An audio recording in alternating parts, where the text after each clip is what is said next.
Good evening, everybody. It's really past the time to open up the planning board meeting for November 2, 2016. I'm George Morris, the vice chair of the board, and beginning at that end. John O'Connell. Jim Robinson. John Weiss. Elizabeth Mitchell. Pete Akers.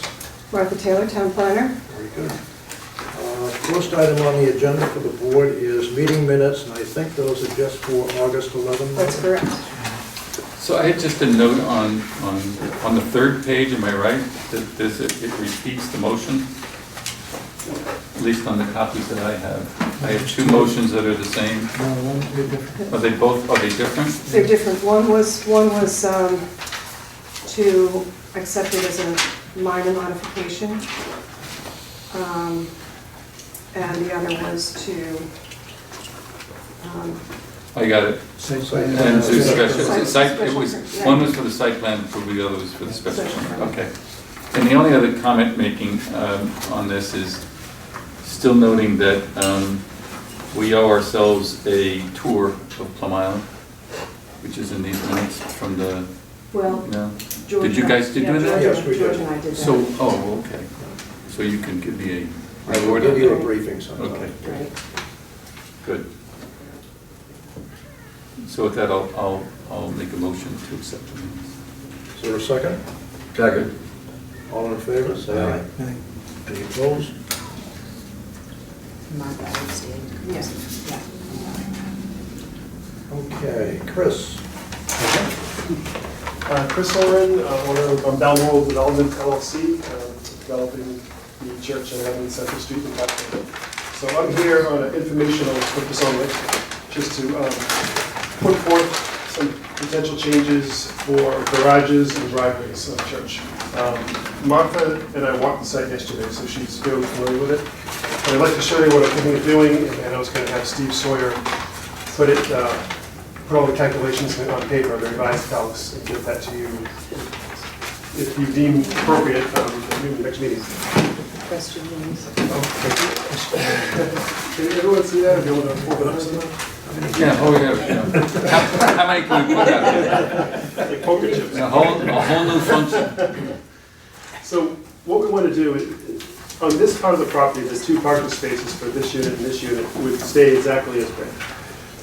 On the half of the property, in the back half facing the old school, we originally proposed a two-car garage with driveway here, two-car garage with a driveway here. We want to eliminate the garages. If someone wants them later on, I'd like to have the ability to still be able to put them in, but right now in the design, I'd like to eliminate them. And on the Central Street side, in eliminating this, I wanted to bring the driveway up where I sketched it or highlighted it here. So it's a little bit more pavement. If you compare this with this, again, I'll do the calcs for you. It's a little bit more pavement, but the sidewalk is a lot less. Instead of doing this, you're doing this. And you're still backing out here and driving onto Central Street. You're not backing out on Central Street. I know that was a major issue for the planning board. So that does not change. Everything else, the retaining wall here, everything, this filter system's already in, the septic system's already in. I think this will be overkill at the end of the day, but we'll see. Then on the Church Street side, we originally, again, the garage with the driveway, I would like to do a two-car driveway here and eliminate all this and the buildings. Now that the structure's going away, well, there'll be no more roof drain off. And there'll be considerably less pavement here. I think the net between the two will be definitely less pavement. And over here, a much smaller walkway with backing out onto Central Street, just as this neighbor does right now. The sight lines from here are pretty good, and you're far away from the tip of it. Here, I would never even consider it.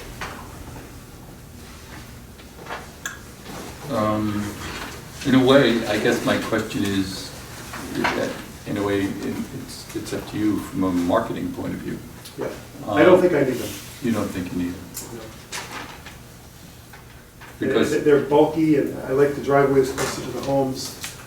And if someone really wants the garage, I'm happy to still put it in and revert it back to what it is.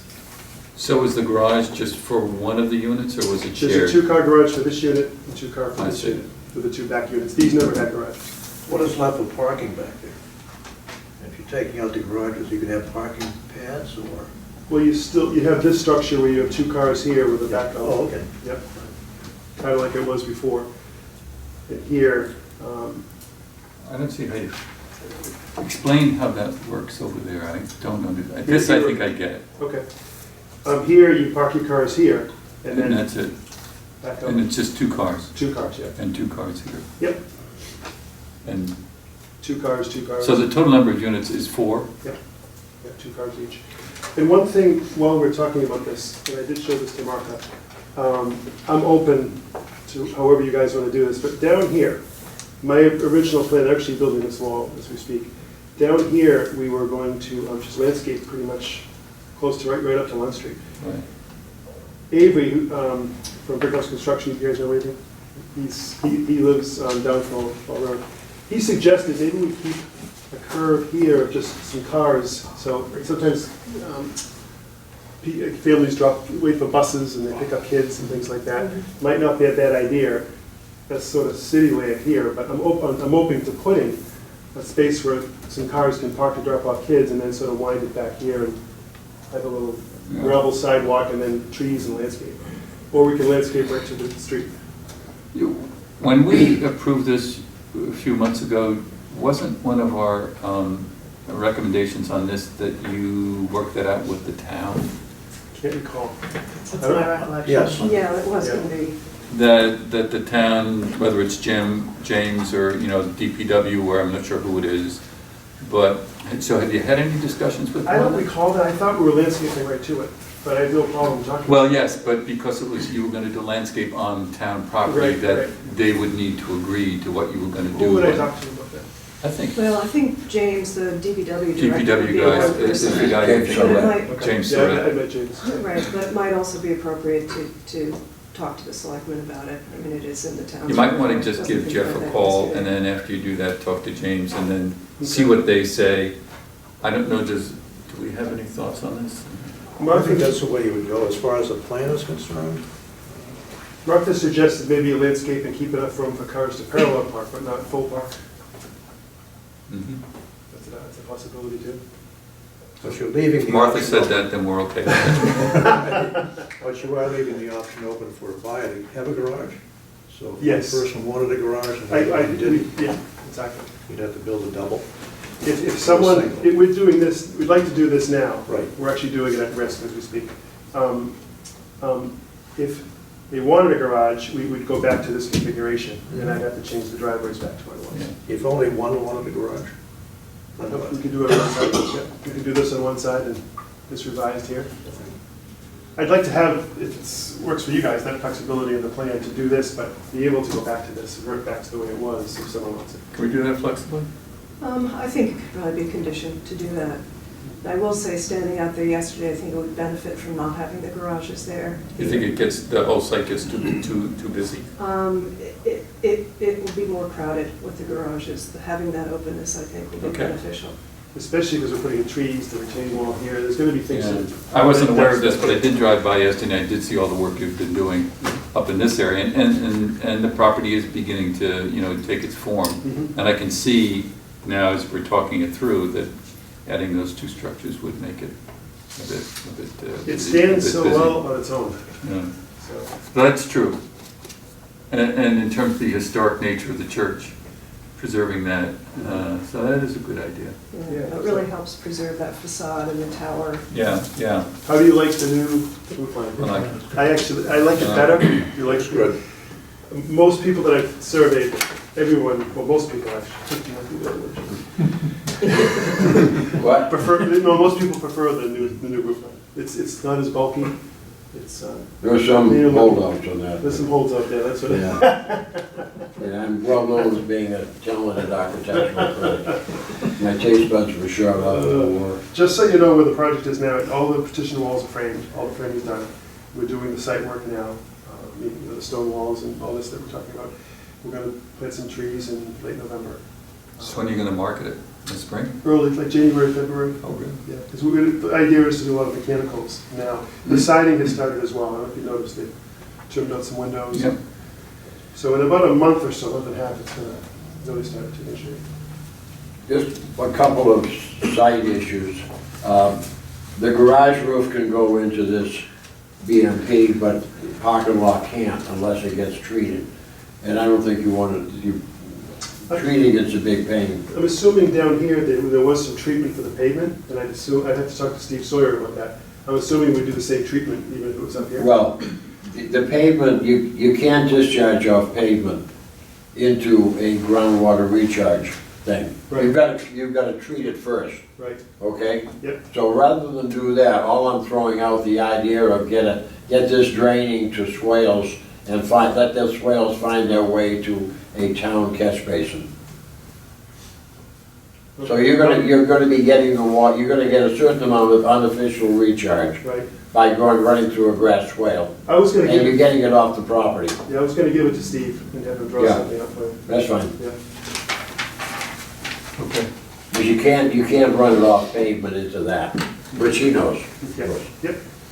I think that was it. So Chris, you'll have a formal plan? Yeah, I'll get a full plan with the revised calcs by Steve for your next meeting in 2 weeks. And have Thank you that. for the prompts. Any other questions? or- That's good.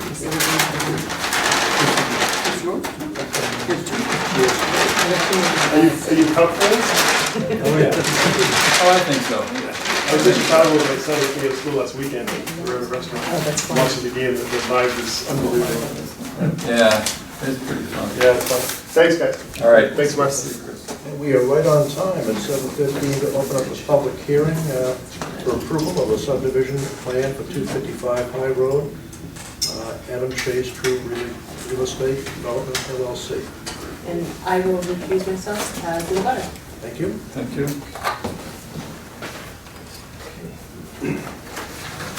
Good evening.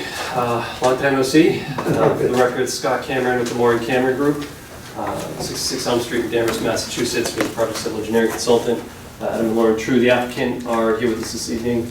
And this is our second hearing for the subdivision. I apologize I couldn't make the last hearing with the initial presentation. John Moore filled in for me. He's here as well.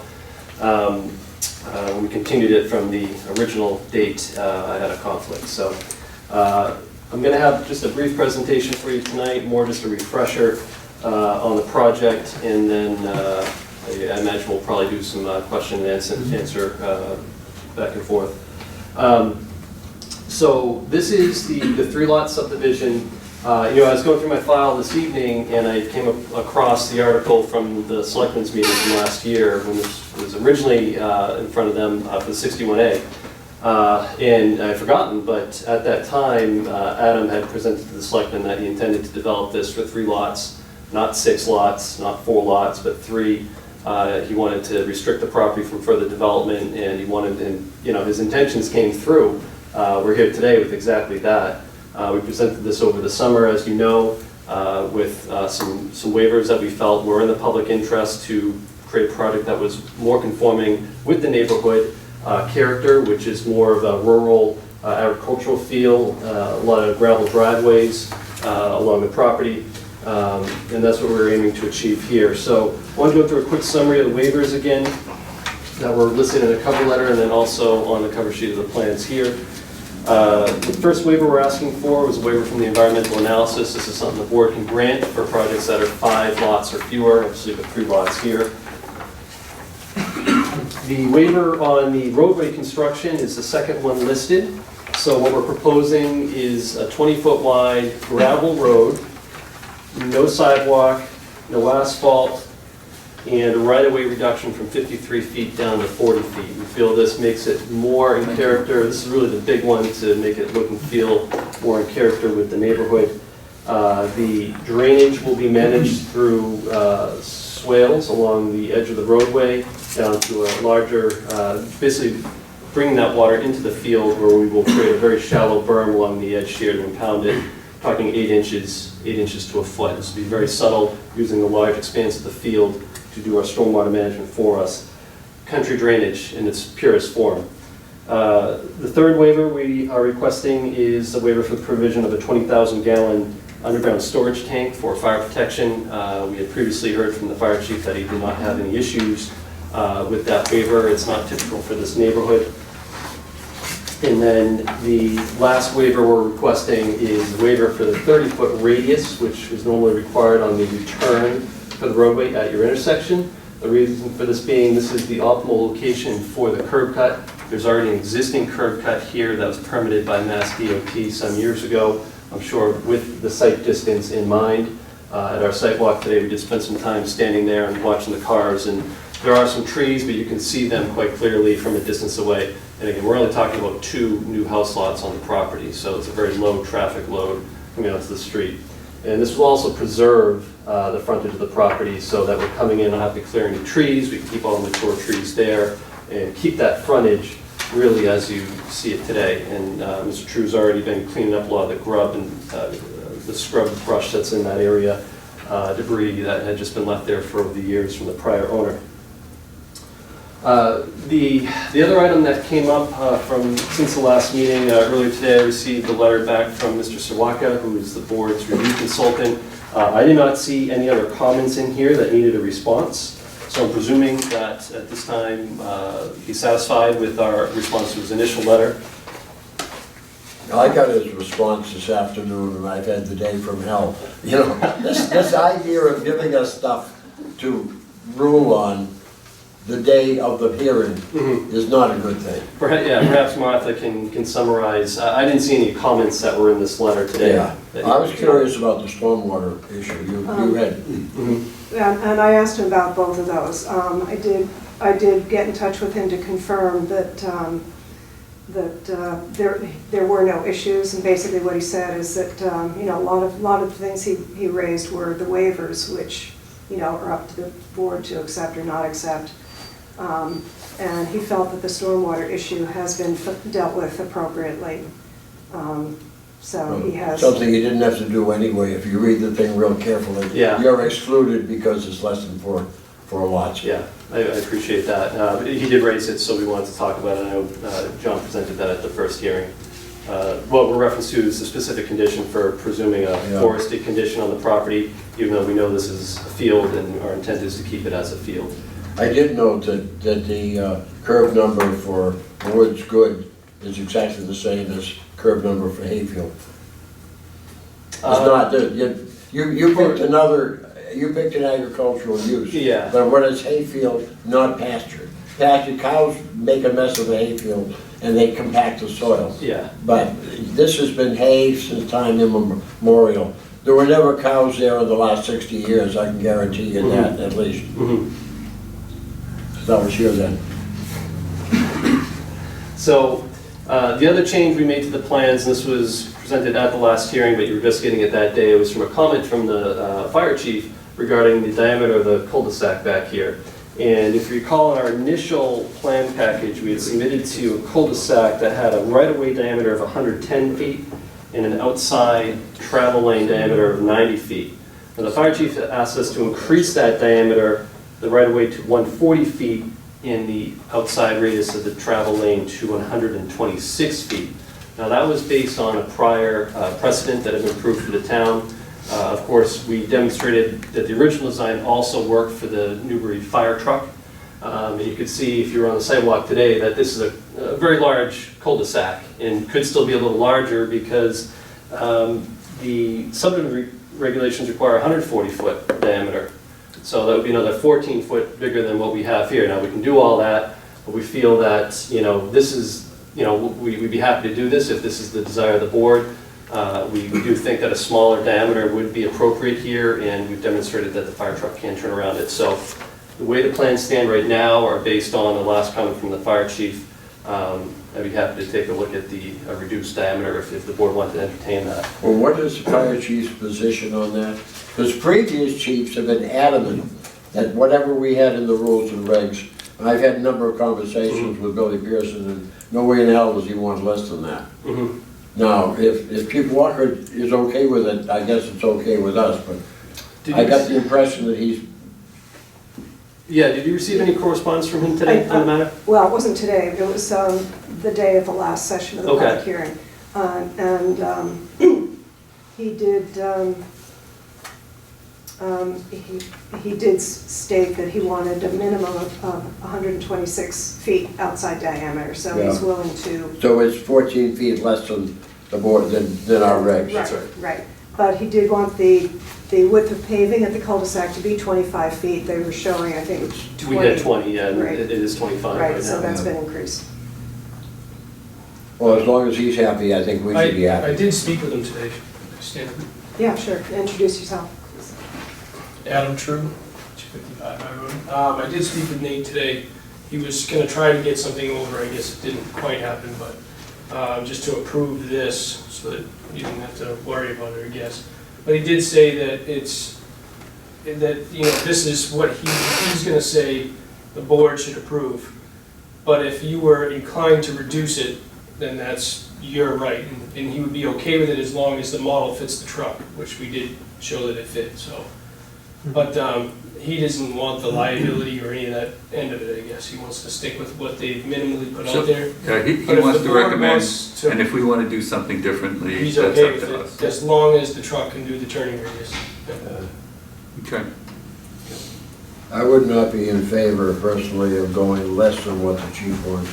I think fire chiefs ought to be allowed to make all the rules. I'm surprised he wants to go lower than what the subdivision rules were, because Billy wouldn't have done that. Okay, so that's the conclusion of what I have for you this evening. Be happy to Okay. entertain any questions. Yeah, I just want to make a point. The fire chief on the cul-de-sac and on the cistern advises the board, so the final waiver is granted by the board. That's right. Rather than by the fire chief. He said that in his email, but he can't waive it. Okay. We had a site walk this morning, and I'm sure some of the board members, since we didn't deliberate at the site walk, might want to speak about various items that they've noticed, observations, comments. So Jim, you were there. I'll begin with you. Do you have any comments? Well, there's just two. One is the long driveway to the home to be built, and which side of the property it goes on is an issue. And the other would be the cul-de-sac and proximity to the Kennedy house. Two potential issues, I see. Well, I share them in not so much the same order or a different order. I was very surprised when we were out there just seeing the width of the cul-de-sac. I mean, I live off of a cul-de-sac and it's much too big. It never should have been that big. And so I know, John, you believe that whatever the fire chief says is sacrosanct, but I'd like to be able to have a conversation with the fire chief about what we do here, and as long as he's comfortable with something, I'd like to see if there's some way that either we could reduce the size or move its location away from Mr. Kennedy's property. Because if you look at this, I mean, it's right in his backyard. And because everything is flat, I mean, it's right in his backyard. I mean, and so that's difficult. And if there's some way that we can mitigate that, I really, the plan is put forward. I'm sympathetic to, very much so. I like the entryway, having the stones coming in off of High Road. I do like the idea of the gravel in the roadway, because I think it is in keeping with all the other drives that we have in that area. And so I think that it contributes to the countrified sense of it, and the only thing which is not that is this large cul-de-sac. So the extent to which we can have a conversation with Nate, and if there's some possibility that we can do something there, I think that might be helpful for the Kennedy family. And in terms of the drive, yeah, I still have some concerns about that, and I don't know. I'm concerned about it because, as I indicated to you, when you had indicated, you know, there's no, the cul-de-sac has no impact on the road, and you were right. I mean, when you come and you're on Route 1, you're not going to see that. But the cul-de-sac and the driveway have an impact on the two neighbors, that's what I was saying. And so that's where the impacts are. And the extent to which Adam and Lauren, right, are going to be living with these neighbors, it seems to me that it's something that, you know, the extent to which you could somehow make them as happy as you possibly can be, while at the same time keeping your goals and objectives about what you want to accomplish with your property is something that would be worthwhile. And so my only other comment is we looked at the barn, and I do have concerns. I think that we need to work on this because the zoning code is pretty clear on what is allowed and not allowed in terms of in an agricultural district. And a contractor's yard or a contractor's office is not permitted in an AG district. And outside storage is not allowed in an AG district. And so I'm not sure how, I know when I asked you what you were going to use it for, Adam, you indicated that you would use it as some kind of and I'm not sure if it's an office function or I'm just not sure. So I think the more that you can articulate what that is, the better off we are at trying to figure out whether or not they can go there or not. So for what I can speak to what you're seeing outside the barn right now, the stockpiles and what's there now, that is material that he's brought in anticipation of putting his home here. So that's material that he wants to use for the project, not a Right, and I understand that, but just so you also know, that's not allowed. Mm-hmm. You can't stockpile that material for an extended period of time. If the project starts tomorrow and he uses it tomorrow, that's one thing, but if it's there for an extended period of time, that's a problem. Mm-hmm. And then the second thing is the use of the structure itself. So both of those are things that need to be thought through and figure out how to solve that. Well, I intend to use the barn, basically it's half and half right now, like I said, half apartment, half, it's basically storage, it's all my tools. If they're not on a job site, they're there at the moment. And every now and then we'll go there and cut up some stuff on the chop saw and build a cabinet, but it's not really set up for that. And nor do I do that much anymore, I just have cabinet shops build everything. So it's essentially storage for all my tools. And all the dirt piles, of course, will be gone as soon as construction starts because they were used, Scott might not have known, but in road construction in lot 2. So you're going to maintain ownership of the barn and rent the apartment?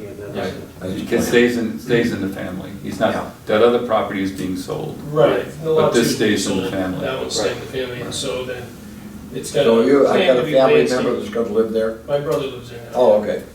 So I'm wondering, George and I were just talking, that maybe we need to get an opinion from our legal counsel about, but the more you can articulate in something that you could send a letter to Martha about what the function is, what you intend to do there, and then we'll get our legal counsel Yeah. to say, well, where does Can't- this can't fit? do that, yeah. Okay? Okay. Do you recall what the use was prior to you acquiring the property? Because that's, the barn's already. It was a owned. theater, wasn't it? It was- Theater and Right. it was a business, it was an antiques sales.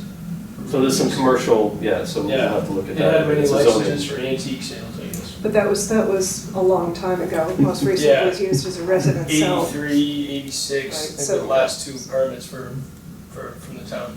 So presumably it would have lost any grandfathered status it had, I think.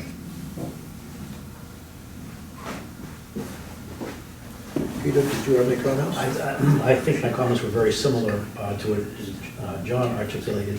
I think pulling that cul-de-sac away from the Kennedy property, I think would make everybody much more comfortable, and perhaps even considering the driveway going, and I know, Adam, you said that you wanted to keep the field open so that you'd be able to hay it evenly, but having the driveway perhaps go down the center of that field might be a way to keep everybody very happy. Yeah, and we're not gonna design it for you, but it just seems that there's maybe a way to skin that cat, from your perspective. And the only other thing is, thank you for decommissioning that flag today. Decommissioning what? Oh, the flag, oh, the flag. I bought it in. Hey, Mr. Kennedy, did you have any comments you wanted to make about the cul-de-sac? Sure. Okay. Right up. Don't I get up there? Yes, please come up Just here. come on over. There's no Just microphone. identify who you are and smile at the camera. Okay. Hey, I'm John Kennedy. I live at 253 High Road, adjacent to Adam and Lauren. We share a boundary of nearly a quarter mile here along the side. I bought this property just for orientation, bought this property about 4 years ago. And this is a common kind of meadow hay area. It was, rural and all that. When Adam first came before the board, I think he had just taken a magic marker and drawn a road right along the sideline there, which got my attention. But he's worked, I believe, in good faith to move this and make it more pleasing. However, the most recent change that I just became aware of, which I guess happened at the last meeting, was because of this bigger radius to the cul-de-sac, it moves everything over closer to the property line. And that is a concern. We have a road here, we have a road right beside us, but this one that basically runs the property line. This one has mature trees and bushes, and it's absolutely not a safety issue. I've got young kids. We have a house that basically takes up most of the lot. It's 100 feet across, and there's very little room on this side. There's some bushes next to the house. There's a concrete sidewalk, maybe 10 feet, and then we're right at the property line. So from a safety perspective, when this was over a little bit further prior to the last meeting, that was something that was favorable to me because it kept it further away from my kids. Soccer balls, basketballs, whatever, do occasionally stray out that way, and if somebody's coming along, it could be a problem. The other question is the cul-de-sac. Boy, that's big. It just seems like overkill. We've got 3 lots here, and because this is bigger, it apparently squishes this lot, makes it go out further, so you gotta swing this over, so it's actually just about on the property line, right in the part of the backyard I use. This is all hay back here. As I look at it, I have to ask the question, does one size fit all when it comes to subdivisions? I read the requirements. I met with Nate today and looked at all the laws that he is concerned with. And it seems like it's kind of a domino effect, that because we have an existing one here that has plenty of access for emergency vehicles, because there's not frontage, and because there's a 500-foot limit as far as how back this can go, how far back that can go, that other factors come into effect to make this big. But in reality, this house is the same distance back as my house, and Adam and Lauren are going to be another 350 yards further back into the woods. So it seems like a fairly small subdivision with unique requirements. So I would ask, why do we even need a cul-de-sac? It just seems like it's a shared driveway. And in talking to Nate about it, and I can't speak for him, but once it gets invoked as a cul-de-sac, which by requirements that currently exist, it needs to be, that requires him to consider the bigger radius. Right, that's right. So it's boom, boom, boom, That's boom, right. dominoes. That's right. So I guess my big question is, could we consider not having a cul-de-sac? Because basically emergency vehicles will pass this house and turn around. I think they can also turn around back where your house is. So those would be the 2 comments I have, and it all kind of goes back to the cul-de-sac, that because it's bigger, the plan I saw not that long ago, which seemed pretty good as far as moving the road away a little more and not having this monster landing pad, whatever, right next to my house. It seems like that's the big change, is because the cul-de-sac's there, everything else comes into play and makes it bigger. My line of reasoning may very well have been faulty. I've been catching hell ever since I've been on the planning board, and it happened before I joined, about Colby Village. Oh, that cul-de-sac, okay? And that became my fault, okay? And I wasn't even here then. It's not my fault I lived there either. What's that? It's not my fault I lived there No, either. I'm sure you're not, you're right. The purpose of a cul-de-sac is when a ladder is trapped way back at the end. Now, way back at the end, there is no cul-de-sac. And there's one house there, and he's gonna have to do the best he can to get out. And he's not gonna back a ladder truck all the way out to High Road. But this cul-de-sac maybe could be served just as well by a T, so just a place to back. Martha, what do they do down behind me, the Perkins Lane or whatever that is? That one was the cul-de-sac exists on paper to provide frontage for that lot, but in fact it is a hammerhead. It is a hammerhead, yeah. Which is that, John? I mean, Right behind you? Perkins, yeah. well, sort of behind me, about 3 doors south and straight back. Oh, They yeah. abut me, Yeah, they yeah. abut the back of my field. Right. And that was also, the board also approved that at Hawk Haven Way, but that was both of those are 2-lot subdivisions, not 3-lot subdivisions. So, But what, you're going to the barn. Wouldn't that be access for fire purposes from High Road? Here, this little turnaround here? Yeah. Oh, no, that's off the road.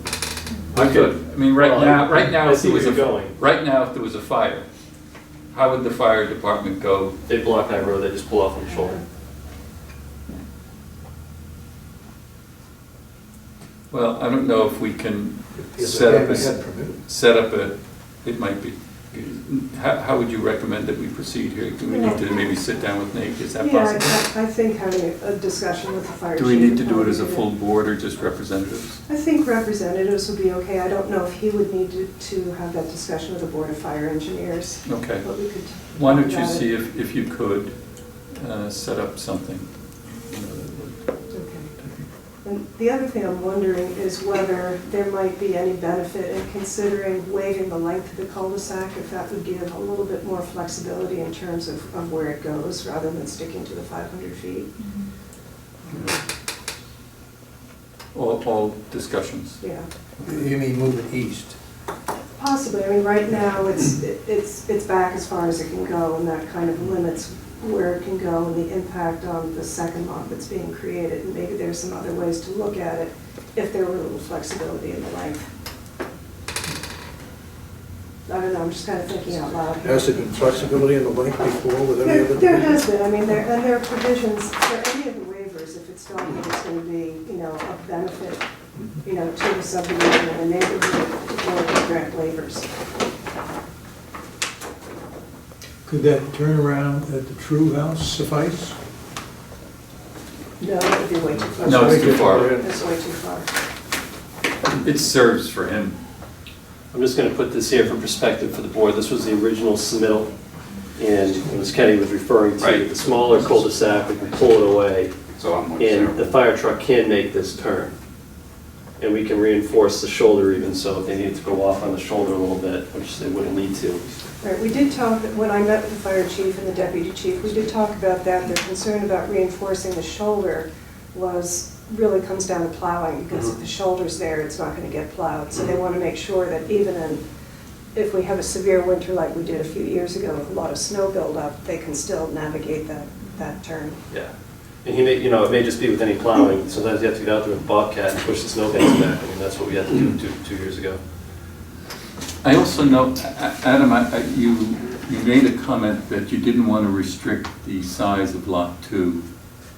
And I'm wondering if this cul-de-sac would have come down a little further, does that hinder your ability to, what I'm trying to get at is if this came down even a little further, not a lot, I'm just saying a little further, you're not, that doesn't screw you up in terms of your ability to sell this and then also use your property, does it? No, other than the agricultural field, that would be, if we had some relief on the dead end length, if we could push this, even 50 feet further back, Yeah. we can make this lot more regular in shape. More regular in Get this off shape. of it.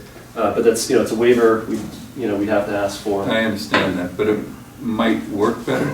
All moot if it's going with the, I This got- size got- or well, larger, that's our first step. right. Yeah. Once we it can was- resolve we're just that, then stuck on maybe the we- lot size These because are, these, it's like 40,000. yeah, I just wanted to get a sense for, if we were able to make some headway in that department, Yeah. is this something that you would be willing to look at? Yeah, I mean, that's exactly why, Okay. the intent of the project. Okay, okay.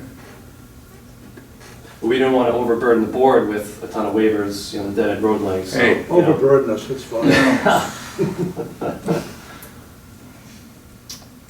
Right, yeah, if it could be further, if it could be this way, it could be, yeah, right, it could be pushed further back and a little bit more towards that way, give a little more relief. Yeah, getting to 600 feet would give us what we need, which is 100 feet over the maximum.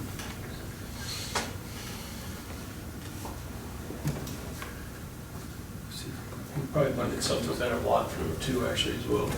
Yeah. A little more space between the road. Too much else there, so. Anybody else want to make a? Thanks for your consideration. What did it look like to you guys this morning relative to the side of the lot the road should be on? Well, that was interesting. The key here, which I wasn't really fully aware of until we walked it, was that the open field that Adam is talking about, that he appreciates, and what you all appreciate, is this, it's your property, it's Adam's property, and it's Mr. Kennedy's property. And so there's three owners that contribute to a common pasture, if you will. And I hadn't thought of that. I just wasn't aware of it. And so I don't know the best way to solve the impact to the Mitchells. But I think that what we have here doesn't go far enough. And there's just got to be another way to skin this. I just don't know that just throwing it up against Mr. Kennedy's property is the answer. I just don't know that is. But I'd like maybe you to take a look at it and tell me what are the negative aspects of it. I know that your partner, when he was here, we talked about that this morning, talked about having a guardrail or something. I don't see the need for that.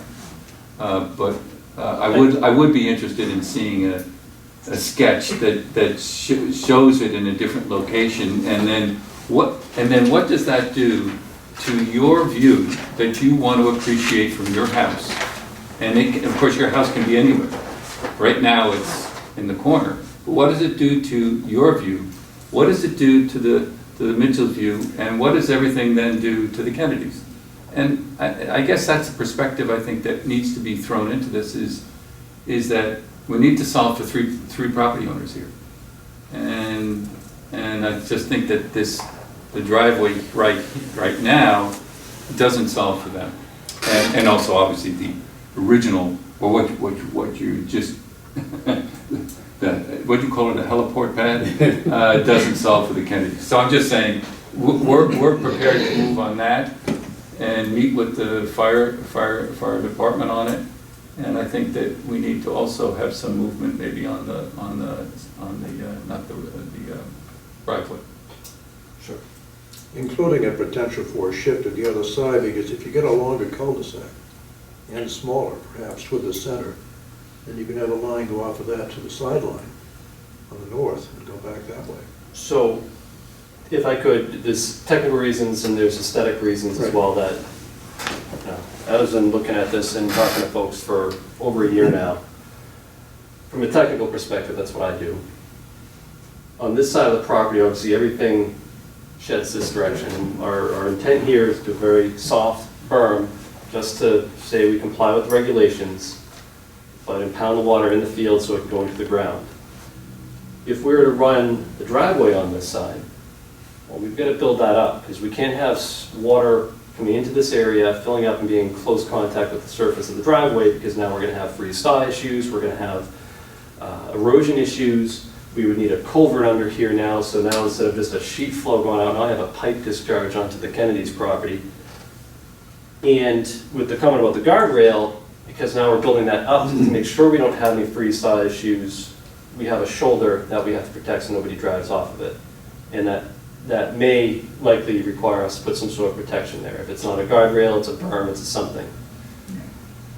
In the wintertime, when you can't see it, you don't have much to guide you on it, you need something there. So now you have this elevated, very large, it's gonna look like a dam running through the middle of the field here. With this design here, we're blending it with the grade. So you're gonna see, the only place you're gonna see a slight grade change is where we're allowing water to come under it. By the way, in the comments, where's the infiltration basin? It's the entire field. The entire field? Entire field. Okay. So, I mean, when we talk about country drainage, a lot of times, most developments are coming in here trying to put as many homes or whatever on the property. In this case, this is a very low, he's not asking for everything. This is the epitome of country drainage. We're looking to use the field in its natural state to do what we need to do. And we're getting our treatment by adding in the swales before it gets into this area. So, as far as mitigation, along the boundary between these two properties, the Mitchell and their neighbor, they have screening along these, even though the driveway is only 6 feet off the lot line here, 6 to 8 feet, and very straight, they put in screening along this edge to mitigate an impact. We were also going through that approach, we provided a 25-foot buffer to the sideline, so it's already pulled into the lot 25 feet. And we're proposing landscaping at the points where the car is coming this way, and the headlights are really directed kind of between, the home here isn't shown, but it's in this area, but the headlights are directed in between the homes. We turn up, you have screening on the edge, so the headlights are full, they're pointed down a little bit. The house was up, you saw it today. And then by the time it gets to the house, more screening, and then the cars are turning away. So we're paying a lot of attention to that and keeping this off, and at the same time preserving this field. So now we're talking about aesthetic issues. Again, putting this on this side of the property, it's going to bifurcate the field. Now you're going to chop it up. It's going to be raised up, so he's not going to want to go over it to mow it or hay it. And now it's directly on Mr. Kennedy's line.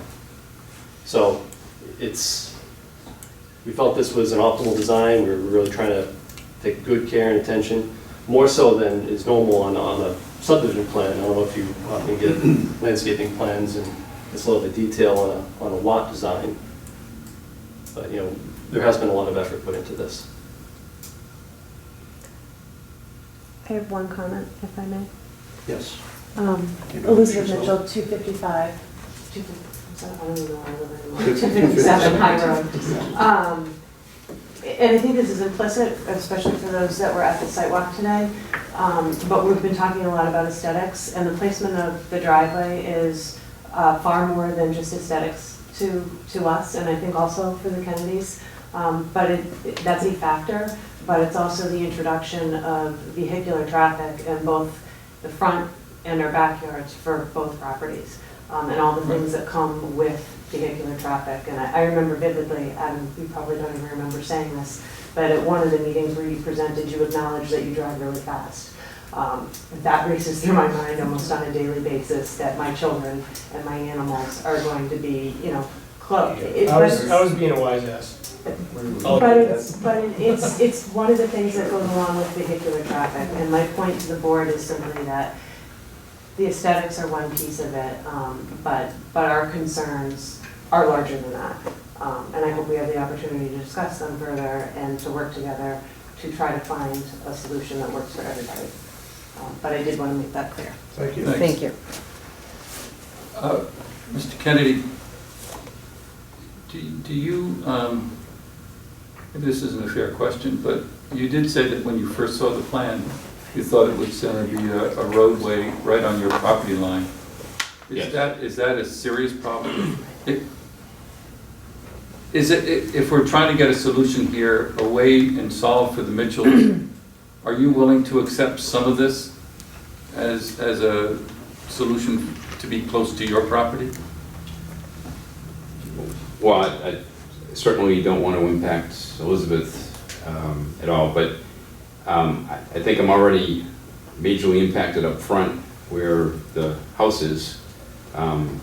Regardless of the cul-de-sac being either minimized or moved, there's still that road that comes in right next to the side of the house that my family is on because of that concrete walkway and everything. We've had experience in the past with the prior owner who used to have a woodlot back there coming down at Prior dusk. owner of Adam's lot. Yes, Yes. with headlights on at dusk. You could see him all the way coming down. There's like this little path just off the property line, and that was a little bit irritating, I guess, him coming down there with the lights shining directly in our dining room when we're eating.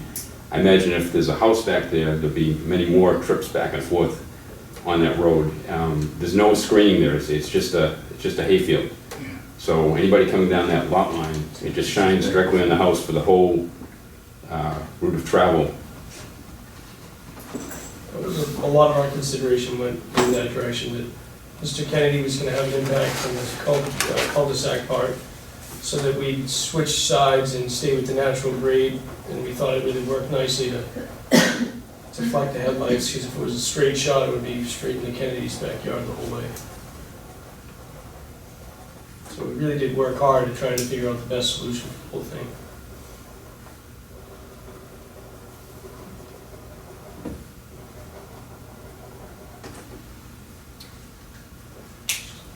Now, what you've just put in there, those are not the existing?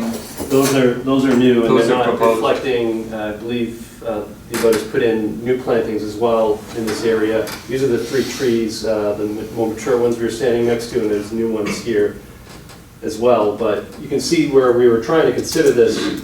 What Mr. Kennedy's talking about is the headlights coming from afar. Or up here too.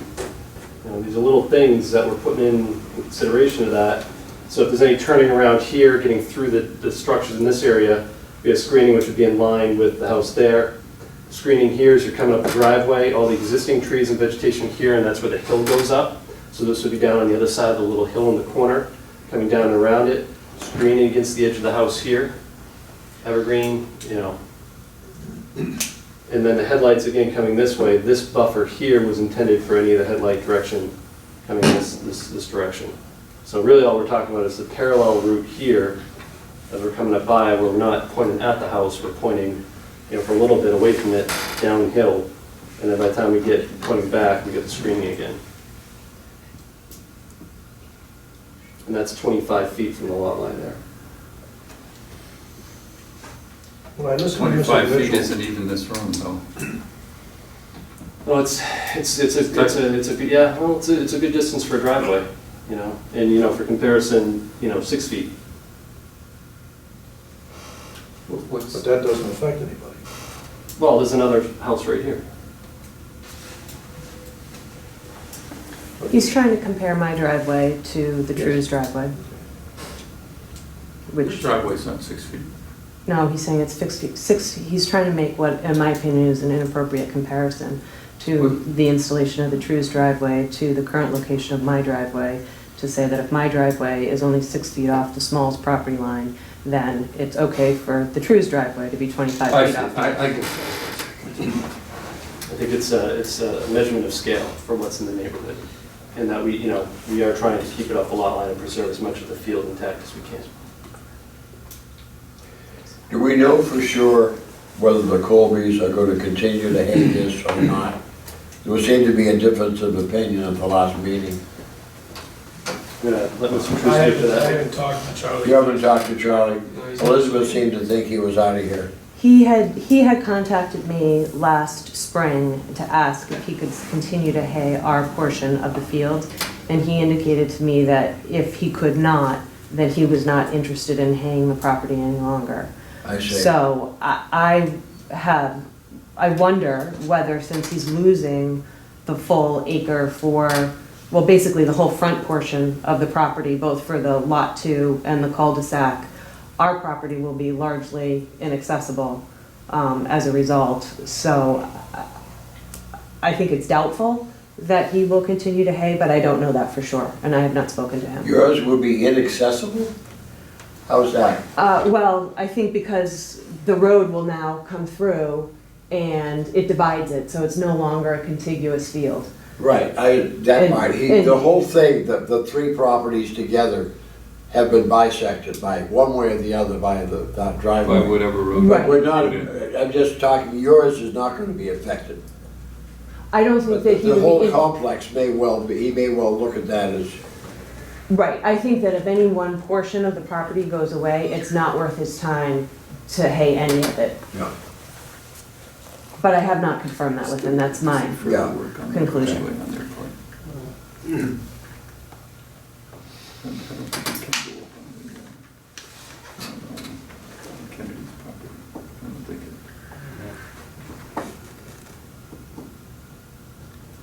Well, I'm only gonna suggest that if the driveway lifts up to the point beyond Mitchell's house, see the point of land that comes up?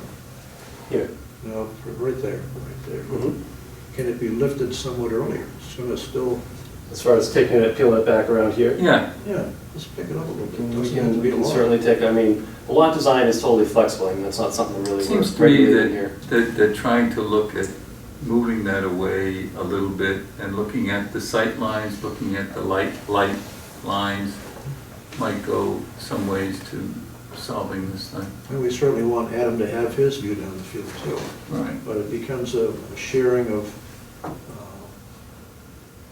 just a compromise, essentially what it is, because we want to make sure Mr. Kennedy is helped, we want to make sure the Mitchells are helped. We don't want to detract from Adam, what he wants to do, but it's just, if they're going to be good neighbors, we want to be good neighbors. That's essentially what it is. Well, I hate to run a driveway right smack down the middle of a Oh, hayfield, I understand. but by the same token, that's starting to look like where it belongs. Yeah, I mean, that would be a compromise right down the middle of Yeah. Kennedy and the Mitchell property. And the nice thing about that, the elevations look pretty good. You're in that 26, 27 foot right down the middle there, at least by this diagram. Well, we have to go and talk to the fire department, and we asked that you guys take a look at the driveway, and we'll probably be meeting again. Yes. Because we need to get the input, so we'll need to do a continuation to 2 weeks. Does that make, how long? The 16th. 16? 16th. That's good for everybody? Before you make the motion continue, I just had one other question. On the meeting with the fire chief, would it be possible for us to attend that meeting as well from the technical perspective so we can bounce stuff off of us? Sure. Okay. We're flexible in time. Okay. One more thing, actually, just so I understand. Are we talking about sort of like in here as you come along, pulling this, is this what you're talking about here? Yeah, pulling it in One towards thing the, earlier, Yeah. put the center. pulling it in towards the center of it. I mean, I don't know how much, I'm just looking for some compromise here. Yeah, we're gonna look at it. We'll definitely study it. Yep.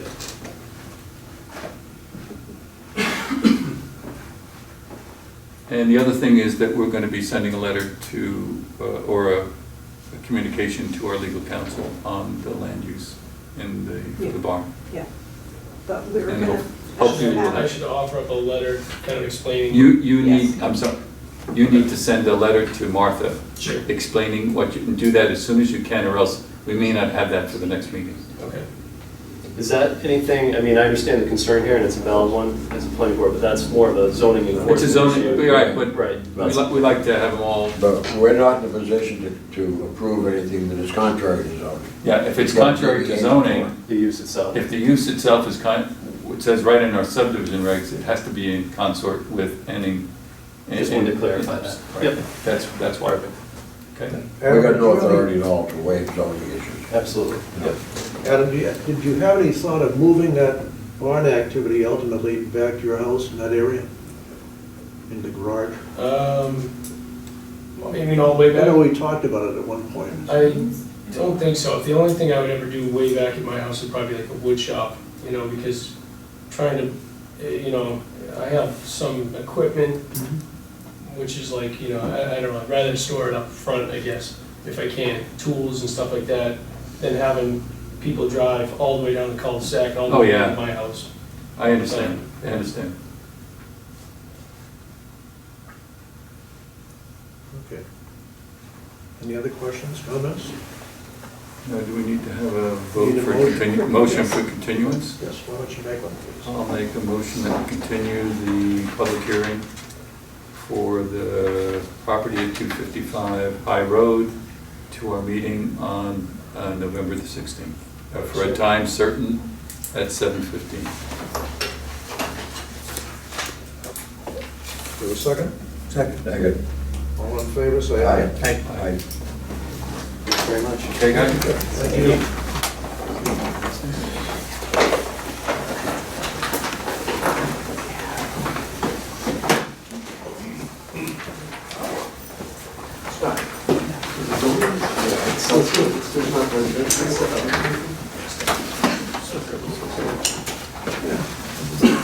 These guys have other business to do.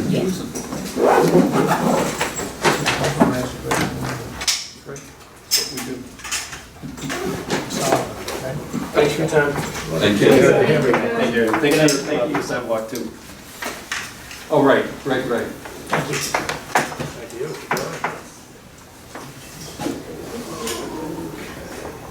Next. Oh, how long it lasts. The baseball game just began. 8:08. 8:08, okay. Well, the rest of it will be quick. Ongoing old business, master plan, next steps. Do we have anything going on right Just now? a few updates. We are extending their contract to December 31st. That was something right now. Seems wise. What was it? It was originally a year and then it was extended to the end of October, so we're looking at a couple more months. Trying to set up a conference call with Roberta to talk about next steps. I know that she's reached out to Kristen to talk about incorporating resiliency, the resiliency things into the plan. So I was happy to see in that article I gave you about the master plan in Newburyport that they took 3 years. That makes me feel a little better. Feels great.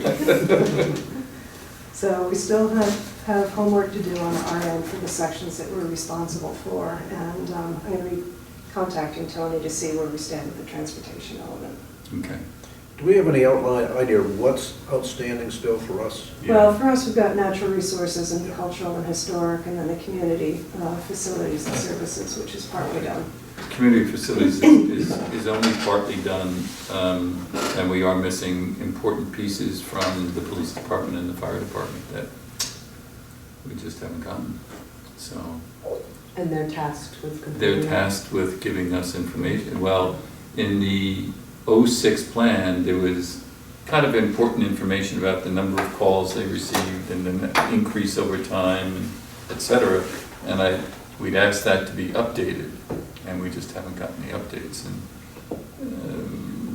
going on a year. So I think it would be, if it's good information, it would be helpful, but we just haven't gotten the information. Would that include traffic and also accidents, things Yeah. like that? That's actually more in the transportation element. Okay, but they would still have to provide that. And they have Yeah. provided that to Tony. Okay. Yeah, Right. yeah, yeah. I've got some questions about my two hobbies. Stormwater management was talked about as being a component of a component, part of the natural resources thing. We're going to have, the MS4 program's going to have the stormwater management plan from hell. It's going to be probably this thick, inside of a year and a half. We have to have it out a year from when the thing kicks in. So it'll be July of 18 when that has to be finished. And that will have components that are so detailed, you know, way out of the master plan range of detail. So I'm wondering if the master plan even has to deal with that. Just let nature take its course, let us do our thing. And I think there should be a reference to it. It probably doesn't need to go. that would be fine, but as far as getting into any detail of stormwater management plans, Yeah, no. I don't think it's worth it. It's not, Just make a casual mention that we've got one, And we do because EPA is making us. Right, I right, think that'd reference be to the fine. NIPD's permit and Yeah. and probably call it a day. Yeah. Now, climate change, the general, those of us that are involved, the general thinking was when the Ipswich River and National Wildlife Federation study is done, we will sit down and do our own in considerably more detail and covering far more items than they are covering. They're dealing with 6 towns. They can't get into the nuts and bolts of every town. So they've broad brushed it with the very worst ones like Plum Island and flooding of Route 1 and so forth. But that's maybe 20% of our problems. So we need to start working out what we're going to do in considerable detail. Now, I don't know where this goes. Maybe you know. Well, the last time a group of us met on this, Jeff was pushing the police department as the lead agency. And I totally agree with that. John was kind of pushing back on that. Probably doesn't want to be quoted publicly because Tracy's already told him what he's going to have to do. But he says, we're responders, we're not planners. But somehow I think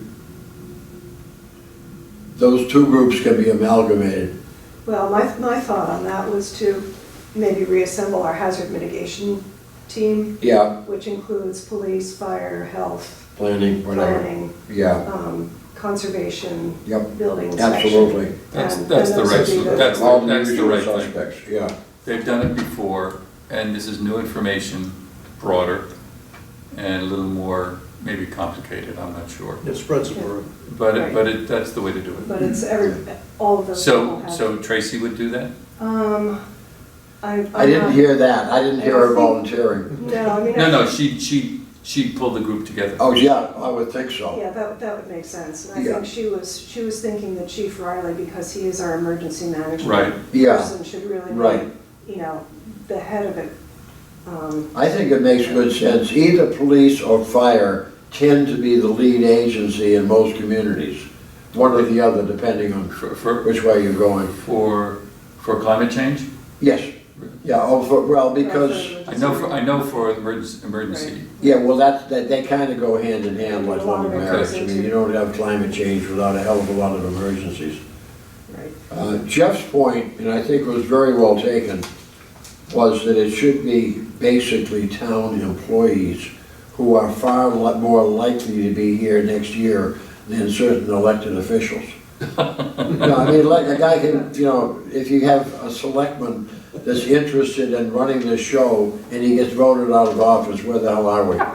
It's far more likely to get voted out than an employee gets fired. Well, that was, Mostly because we can't fire you guys. well, You know, that it's that on was the service. other thought on the hazard mitigation team. I'm sorry? That was the other thought on having it be the same people as the hazard mitigation team, Yeah. because they're all They're town basically employees town and employees, yes. department heads, essentially, Yeah. so.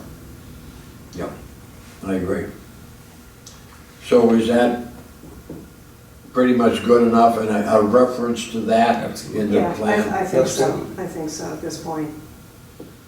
So I guess, Martha, the dilemma is, we really have, the cultural and the natural resources we've not made any progress on that. I'm wondering how we attack that.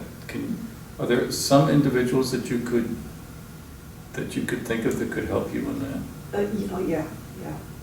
As opposed to the master plan committee, which I think, unfortunately, seems to have run out of steam. Right, and I had met with the historical commission on the historical resources, and I think some of them would be a core group, and there are a few others that we talked about pulling in, like maybe Bethany Groff from Spencer Pierce Little, and a few others, and there's also a core group of people, including Kristen Grubbs, who are interested in natural resources. Okay. So. Well, I'm not sure when we make that a priority, but if we're going to extend the contract to December, that means their work will be done by December. We had initially wanted them to incorporate all of our work into their final product. Right, and the land use section sort of is supposed to pull all of that stuff together, so that's. Gives you November and I December. know. Oh, man. Maybe you should extend it to February or March. Well, we could That'd have be that nice if we discussion. do it. I mean, just to allow us the time to get them these final products that they can incorporate into the final, so we don't have to do it. Right, and so far it's been, extended with no change in fee. And I think it would depend also on their workload and how, Well, why don't how many you try that extensions one we can out have and that explain where we are? Yeah. You've moved. And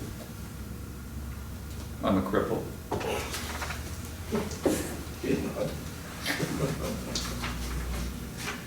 Okay, zoning. So is John. Was that? Let's get off the board. Potential zoning amendments. In August, we talked about setbacks for small sheds, chicken coops, and so on. Possible general bylaw regulating noise generated by construction activities. Review of building heights, very critical. And the tour recently So what happened? completed structures in Plum Island. Well, Sam took us to, 6 sites? Yeah, And we looked at them, and he says, this building looks huge by mass and height, by very big height, but he says, it's legal. It's legal, and we went to these 6, and they were all legal, they looked enormous. Did you take photos? Wasn't convenient, you took. I took You some. had the addresses. Yeah, I took some with my iPad. Or could you give me the cameras. addresses? I'll go over Yes, yeah. Let's do it.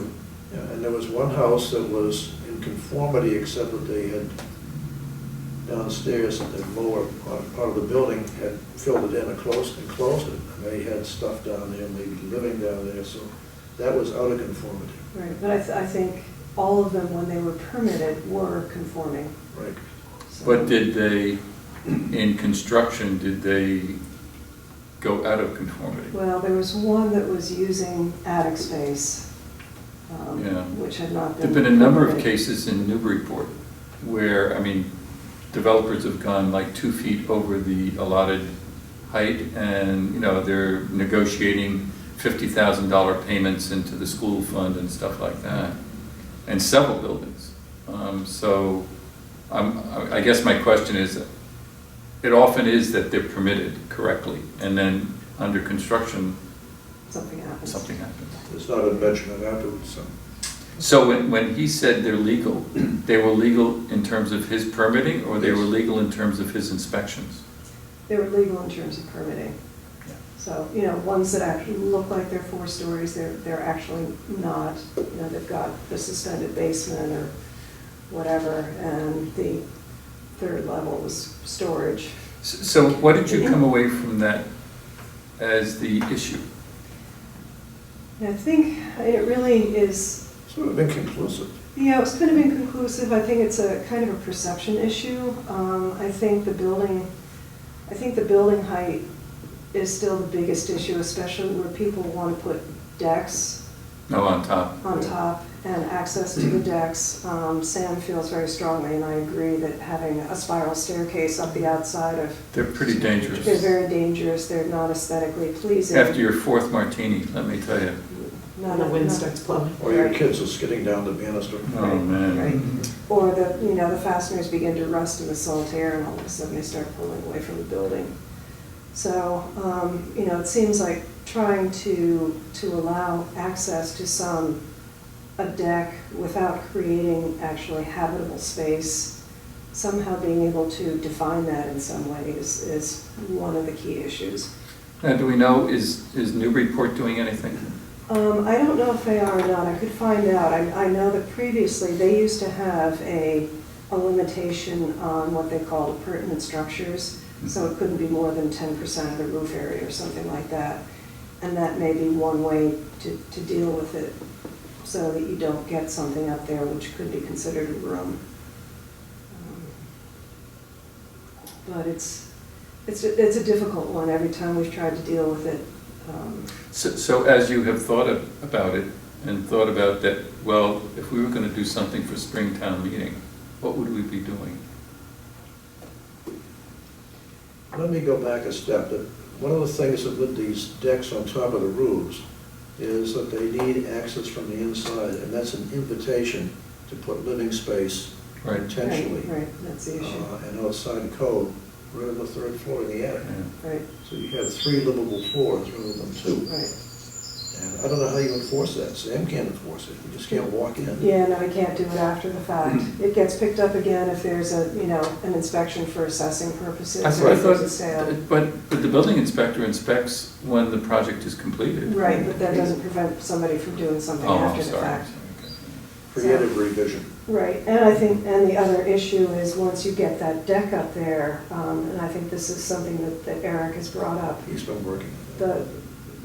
where's the height?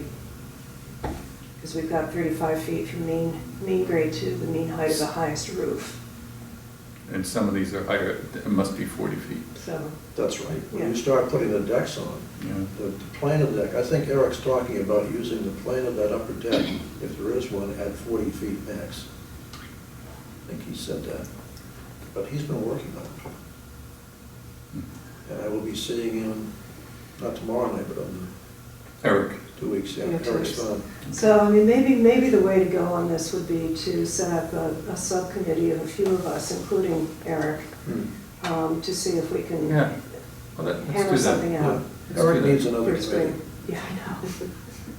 Well, he's getting a little rest from one. He's getting rest now, right? But, because I know I think he's probably one of the people who's most concerned about it. And if Yes. we can find something and then run it by Sam and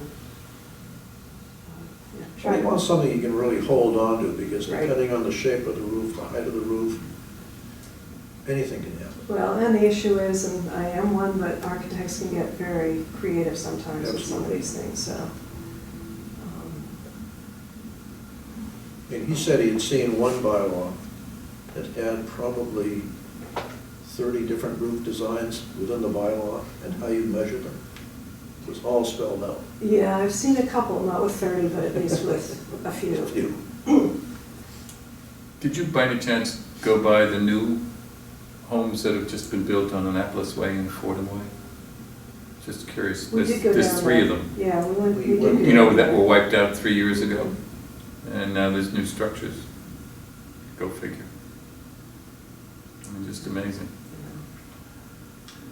That's the definition of insanity. It is. Doing the same thing over and over and somehow expecting a different result. Right.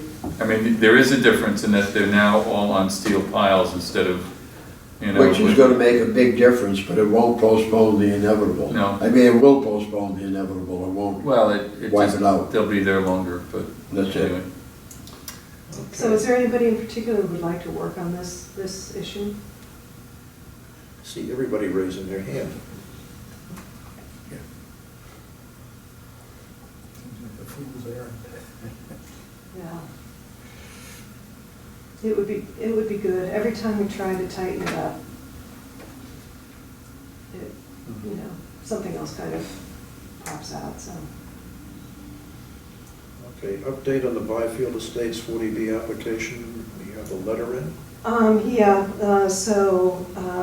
Mass Housing issued the letter of project eligibility last week. Susan has actually posted it on the website.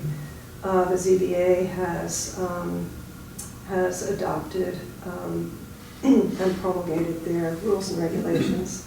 So those are in place for when the application comes in. Paul thinks probably won't happen, it might be a month or 2 before they actually do it, because now they'll go ahead and do the series to get the application ready. So, And then Martha, once the application is submitted, how long does the zoning board have to address it? Or is there a time limit? There's some very strict time periods. I think they have to open the public hearing. I don't remember what all the dates are, but I think the public hearing has to be open within 30 days. So it's pretty tight. It's pretty tight, and then there are time periods for the whole process and then getting a decision filed. The letter didn't address the experience of the builder. It did address the experience of the builder, and I guess that was one of the things that they reviewed with the applicant. Yeah. They got some information from the applicant saying that they have 36 years of experience or something. It was enough to satisfy them. They did say that it's something that the applicant should address with the town. Paul's concern was that really, that's more appropriate for mass housing to be dealing with in the town. I mean, there's nothing that the town can do about it. And it should have been in the letter, effectively. But the ZBA's regulations do request that the applicant submit evidence of their experience. Good. But the evidence that they submitted to the town Before was very was minimal. Yeah, very minimal. So we haven't seen any additional evidence. So the 36 years was not the consultant's experience, It wasn't clear, I don't think. because they had 36 to 40 years experience. So I think there was some reference on the applicant's part to their consultant. So that may be it. I mean, he has done almost all the 40Bs in Massachusetts. I mean, he's the guy, Right. or his father was. Right, right. Hmm. So when that comes in, then the planning board and other boards will be asked for review comments again as well, so. Okay. MVPC, regional housing? This is just, Michael Parquet at MVPC has floated out the idea of they're applying for grant funds to put together a regional housing production plan. So I just wanted to let you all know that, see if you had any thoughts about it. It seems to me that it would be a beneficial thing to do, even if we can identify one site that would be appropriate. Yeah, I wasn't sure if our housing element in the master plan wasn't going to have that as a recommendation. And it might. Because I communicated that to Roberta, that one of the strategies and work items ought to be for so if we can do it in a regional way, that's maybe not a bad way to do Yeah. it, because they can get expensive. Right, right. So it seemed to me that it would be a good idea. I told him I would just run it by the board to see if you all had any thoughts. Well, it tends to take the pressure off. And their idea would be to do it next year. I'm not sure when the grant deadline is, but. So that was basically, We'll find out. yeah, that was basically. Well, I'll go to the next meeting and maybe we'll raise it then. I'll talk to Mike when Okay. I think that's on the 17th. Should be the 17th, yeah. Yeah. Yeah. John, did you want to share your plans about what you want to do in terms of the board? Well, sure, I thought everybody knew, but I think it's appropriate, given that Elizabeth has to recuse herself, that I stay on the board until this subdivision is taken care of. If there's only 3 voting members, that gets a little awkward, to say the least.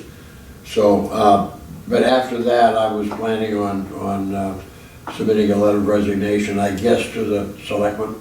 Yeah, I don't know to whom, I guess to the selectmen, to Jeff. And I think so. at that point, it wouldn't be up to me, it would be up to the Yes. board to ask the selectmen to appoint Peter. First to the chairman, then to the selectmen. Actually, no, it's probably to me. and- To you? Yeah, Copy to the selectmen? because that's what Kathleen did. When Kathleen left, Yeah, she sent me a letter. okay, and And then I sent it. then you deal with it with the selectmen? Yeah, I think Well, so. Oh, Is that I'll right? check on that, because I think procedures are a little bit different now, and I think it might be Leslie that you have to address it to. It might be what? It Town might be clerk? Leslie, it might be the town clerk, so let me check on that. Okay, Yeah, it doesn't matter to me, I'll do whatever you tell me. Now, I did ask John if he had any thoughts about engineers to replace him, and you came up with the name Joe Fix. Yeah, believe it or not, it's a German name, it's not a nickname. Yeah. Joe worked for me for a number of years. You've used Joe quite a bit in your architectural work. Yeah, He's a very quiet guy.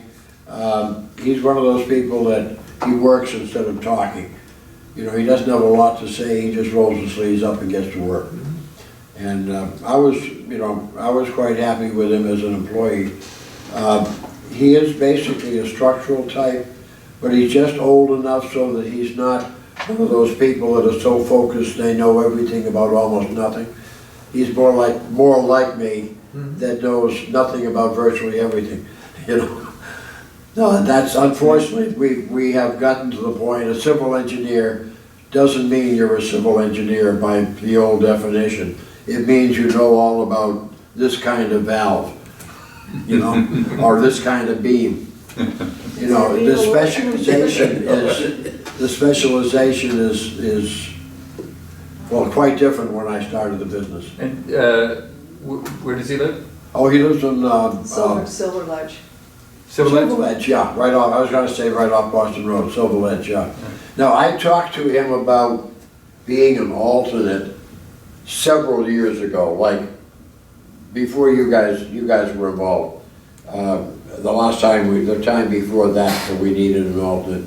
He said at the time that he was receptive, but he was flat out right then and didn't want to do it yet. So I have not talked to him, probably be more appropriate than somebody else do. Okay. He's more likely to say yes, simply because, well, he'd be flattered. Do you know him? Why don't you talk to him? No, I can talk. I've thought about doing that. I think, though, that we will need to, Have other names. you know, put out An advertisement. We'll have to do an something in the advertisement. paper and Yeah. the website. But let's talk, that's a great idea. I mean, if you know him, let's talk to him and then we'll put it in. When you advertise, can you stress that certain skills might be interesting? Yes. You might Yeah, no, we be will. able to say that. Yeah, absolutely. We will.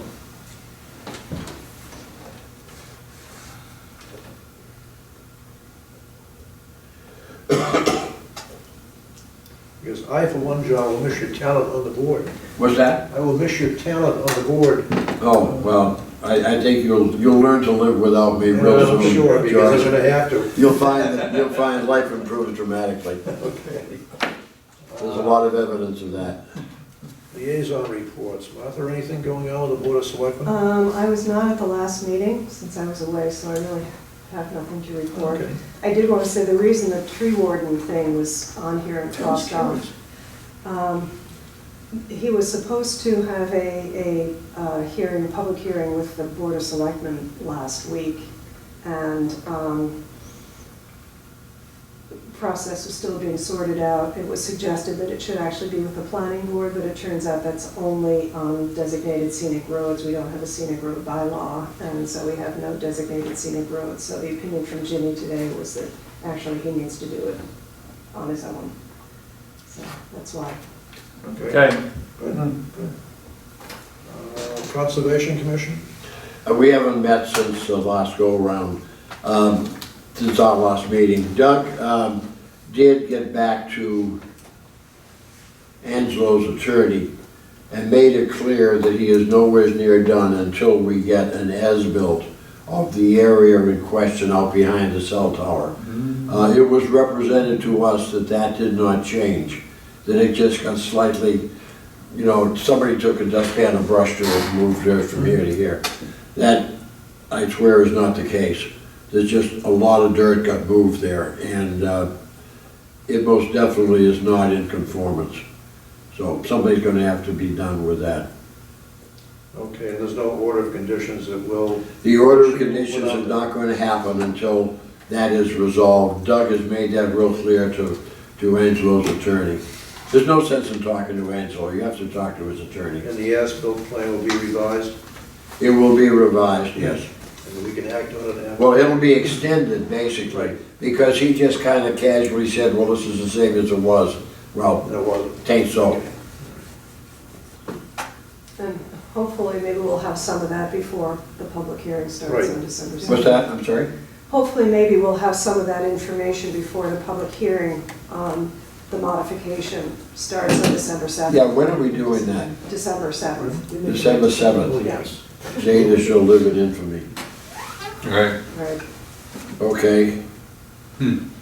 Just FYI, we were talking a moment ago about hazardous, that, what's the word, hazard mitigation.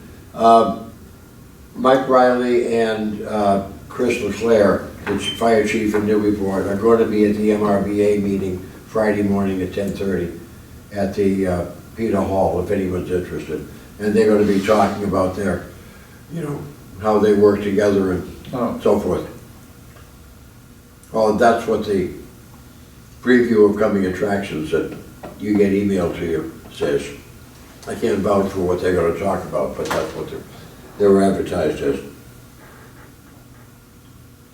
Okay, and the ZBA, some months ago, actually, Susan and the ZBA board members began looking at different rules and regulations for 40B. And they came up with a couple to look at, one from Duxbury, and I think the other one was from Marshfield. I think. There was one from Bridgewater, I think. And Bridgewater, that was the popular one. And Paul took a look at all of these, all Haverty, and he said, they ask for too much. He said, you can't get away with this because you just get turned down. So he says, let's do something very simplistic. And he found a sample to use, and it's been prepared now. And it came into effect October 31st. You sent a copy, didn't you? Yeah, I did. You got a Yeah. copy, yeah. For what community? Oh, for us, For us. for Oh, Newbury. for us, somebody, his suggestion for He's us. created it for Oh, Newbury. okay. It is in In place. fact, it's now. adopted. But Right. It's Yes, adopted. it is adopted. they did adopt it already, oh, okay. So that's good. No That is other very good activity news. there. No, it's excellent. Martha, it's a very sore subject. Very sore subject. Caldwell Farms. I don't have anything to report on that. Isn't she supposed to have the, She did, she put something together and we were supposed to meet with with the. Jeff and Tracy. Tracy, yeah, so we should do that, Let's get that going. get it done. Before Thanksgiving. No, it doesn't have to be. but- Christmas. What's that about, What's the trail? the trail? Oh, yeah. It's what you It's been guys were sitting first there. talking about my first meeting. Yes. Don't, no, It is. don't make me, please don't make me feel this bad. I remember Over having a 2 meeting at the years. library. 2? Okay. 4 years at Yeah, least. Actually, it's been a very long time, much longer than that. And, well, anyway, It's a lovely trail. what we need to do is determine, the town's position on it, and we need to do that. And if not, do something, not just to let it go. But for Jim's application, there was agreement by Caldwell Farms to make a public trail, Yeah. and they have not complied for various reasons. And Is that a fair summary? well, they used it as when, what was his name, not Green, who was the developer? Oh, Berry, yeah. CP Berry. And when he was marketing the property, he showed a trail. He didn't show it as a public trail, but in every document, all the deeds, all of the conservation restrictions and et cetera, it shows that there shall be a trail open to the public. And they fought us on it, and they sent us nasty notes. With an easement, the easement was already The recorded. easement's already recorded. So we finally worked out something last time, but it was May, April. So, anyway, that's what it's all about. Does anyone have anything else to add to the meeting? I'd like to thank George for being the chair for the last Happy 3 to. times. Would you make a motion to adjourn, please? I so moved. Second. Second. All In those. favor, say aye. Aye.